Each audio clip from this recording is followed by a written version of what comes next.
2020, a guiding light in the darkness of the new year. December 1942. My German friends, the end of the year is approaching by coming generations. 1942 will be remembered as the year of the great turning point. Until the middle of this year, the united powers of fascism were engaged in victorious aggression.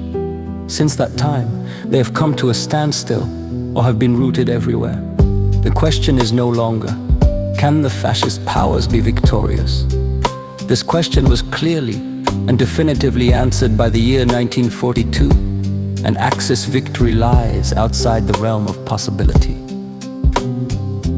But with this great turning point, other changes have also taken place.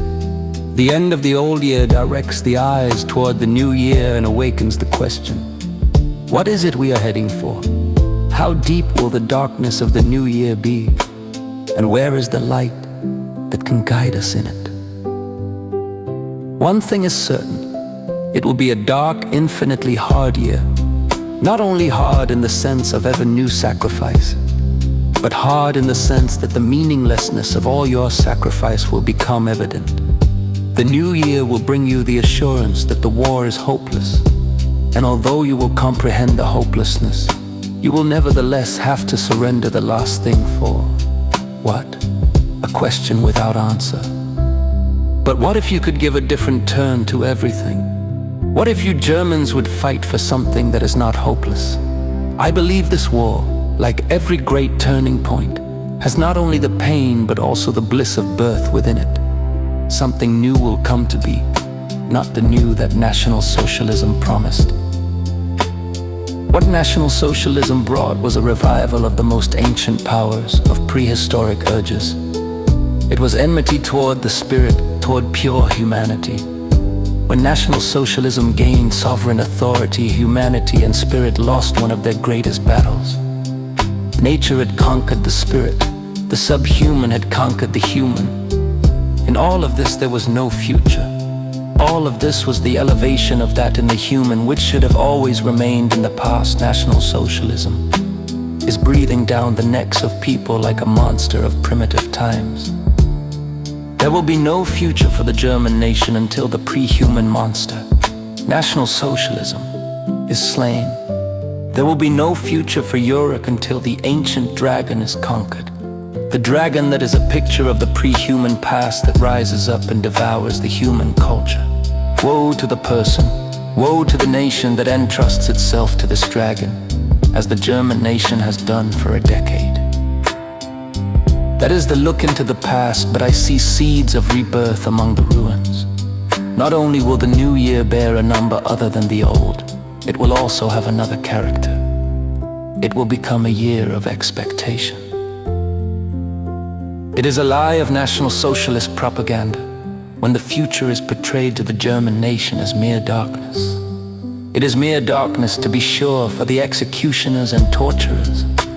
But for the German nation it is not only darkness, but also light. Ever wider circles of the Allies are becoming united about three matters. These are the lights in the darkness. The first light is the will to save the European nations from hunger and chaos. Tremendous preparations are being made. The victorious nations will not come in order to take the very last thing you have, as the National Socialists have done in the occupied lands. Rather, they will bring you something so that you will be able to live and begin anew. The second light is the will of the Allies to create an order of nations in which freedom and security are united. It is not the National Socialist order of Europe, where there is security but also slavery. Nations don't want to pay for security with the loss of freedom. They want an order of the world in which there are no ruling nations and subjugated nations. That is the hope that Germany has. If the Allies were to apply the principles of National Socialism to the German nation, there would be no German future. But they want to take even Germany into the order of freedom and security. The third light is the struggle for social reorganization after the war. You can hardly construct yourself a picture of how strong the struggle concerning these questions is in America, and England's security united with freedom. That is the great question. The social reality will look different after this war than it did before it. German people, in the new year, don't look backward, look forward. Much darkness lies before you. The fate of the world is turned against National Socialist Germany, but not against the true Germany. Lights are perceptible in the darkness of the future. Salvation from the abyss of collapse. A new community of nations. A more just social order. Those are the lights that shine forth out of the future.